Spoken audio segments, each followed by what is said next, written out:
তো আমি একবার ঢাকা থেকে এই রিক্সা থেকে নামছি, নামার পরে আমার কাছে এসে বলে, এই হুজুর, এই 10 টাকা দিয়ে না। তো এখন আমি তো হুজুর মানুষ, আমি তো ছাত্র মানুষ, আমার কাছে তো আর অত টাকা থাকে না। তো আমি এবার কি বলবো, তাকে তো জবাব দিতে হবে। আমি যে, এই সর সর, আমার কাছে কোনো টাকা নাই রে। তো এই যখন আসছে মঞ্চে, আসার পরে এই কবিতাটা উপস্থাপন করতেছে। কিভাবে উপস্থাপন করতেছে? এইখানে তোর দাদির কবর। এই কবিতা শুনতে বলতেছি, হাসিস কেন রে? এইখানে তোর দাদির কবর, ডালিম গাছের নিচে 30 বছর ভিজে রেখেছি 2 নয়নের জলে। তো তার প্রতিভা মানুষকে দেখায় সে চলে গিয়েছে। এইবার অ্যাক্সিডেন্ট, এবার একজন আসছে তার প্রতিভা দেখানোর জন্য। মুরব্বী মানুষ, সমাজের ভিতরে কিছু মুরব্বী আছে না, একটু লাঠি এরকম ভর দিয়ে হাঁটে, আর যারা পোলাপান আছে এরা পিছন থেকে বলে, এ দাদা খেপায় না। এইবার সে এসে কবিতা আবৃত্তি করতেছে। এখানে একটা দাদির কবর, ডালিম গাছের নিচে 30 বছর বুঝিয়ে কাছে 2 নয়নের জলে। তো এবার এই কথা বলে যখন চলে গিয়েছে, লাস্ট একজন আসছে। তো কি সমাজের মধ্যে এক শ্রেণীর লোক আছে যারা একটু বেশি খাওয়া দাওয়া করে, আছে না নাই? বিয়ে দেখলে আর লোভ সামলাইতে পারে না, কোনো অনুষ্ঠান কোনো দাওয়াত দেখলে আর লোভ সামলাইতে পারে না। তো সে আসছে, আসার পরে তার প্রতিভা বিকাশ করার জন্য দাঁড়িয়েছে। দাঁড়ানোর পরে ঠিকঠাক সুস্থ সবল মানুষ এক জায়গা থেকে বিশাল খাওয়া খেয়ে এসেছে, বিয়ের দাওয়াত পাইছে, খেয়ে এসেছে। আসার পরে এবার বলতেছে, এইখানে তোর দাদির কবর, ডালিম গাছের নিচে। যখন এই কথা বলে তখন এরকম পেটে হাত দিচ্ছে। এইখানে তোর দাদির কবর, ডালিম গাছের নিচে 30 বছর ভিজিয়ে রেখেছি 2 নয়নের জলে রে। পুরো তো বাথরুমে চলে গেছে। তো এইরকম সমাজের মধ্যে যেই প্রতিভাবান আছে, কিছু কিছু প্রতিভা এরকম বিকাশ করে কি করে না? জোরে বলেন, করে কি করে না?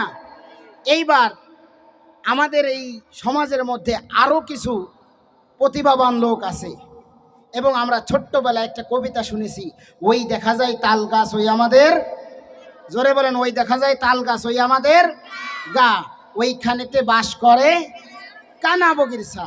এই কবিতাটাও আপনাদের সামনে বিভিন্ন মডেলে উপস্থাপন করব। প্রথম মডেল হলো, ছোট বাচ্চারা যদি বলা হয় যে তুমি একটু কবিতাটা পাঠ করো, তো তখন সে কিভাবে বলবে? ওই দেখা যায় তাল গাছ ওই আমাদের গা, ওইখানেতে বাস করে কানা বগিরছা। ও বগি তুই খাস কি, পান্তাবাদ চাস কি, এভাবে বলবে। কথা বলেন ঠিক কিনা? এইবার এই কবিতাটা যদি আমরা একজন কারি সাহেব, ওই পাড়ার মকসেদ কারি, তার কাছে যদি আমরা নিয়ে যাই, সে কিভাবে বলবে এই কবিতাটা? ওই দেখা যায় তাল গাছ ওই আমাদের গা,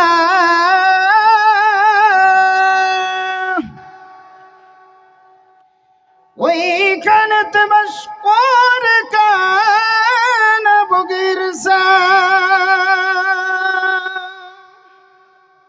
মারহাবা বলবেন না? আরো জোরে বলেন মারহাবা। ভালো লাগে না খারাপ লাগে? চলবে অনুষ্ঠান কতক্ষণ? একবার তাকবীর দেন তো, নারায়ে তাকবীর।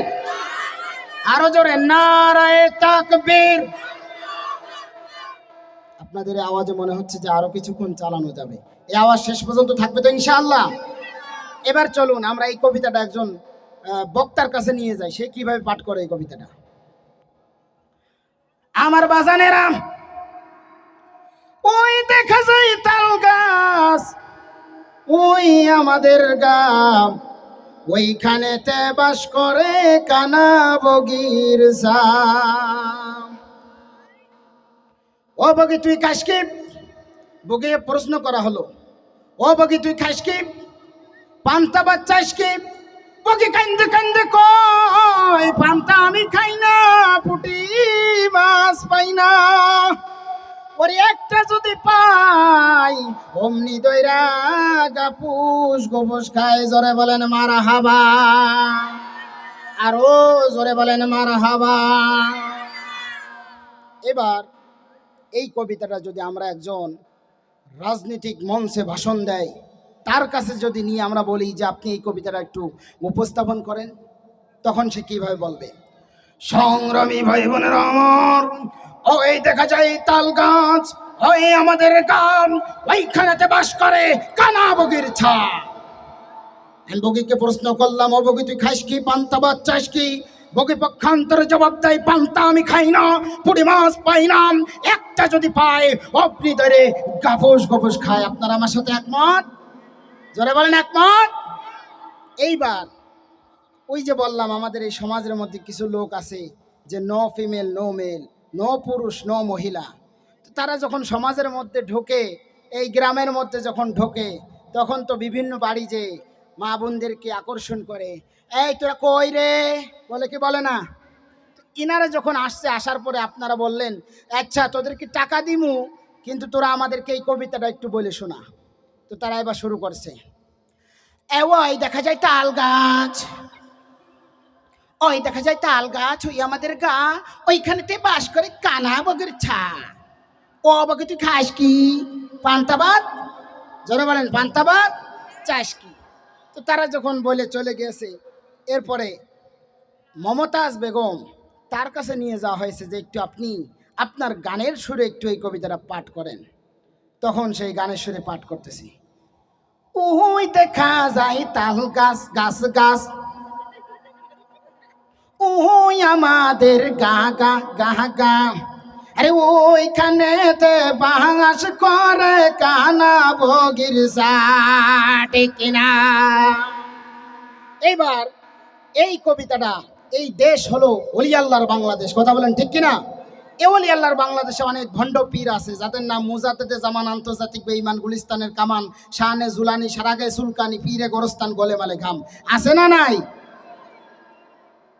এই ভণ্ড বাবাদের নামের টাইটেল এত লম্বা, তার নাম পড়তে গেলেই 10 দিন লাগবে, কথা বলেন ঠিক কিনা?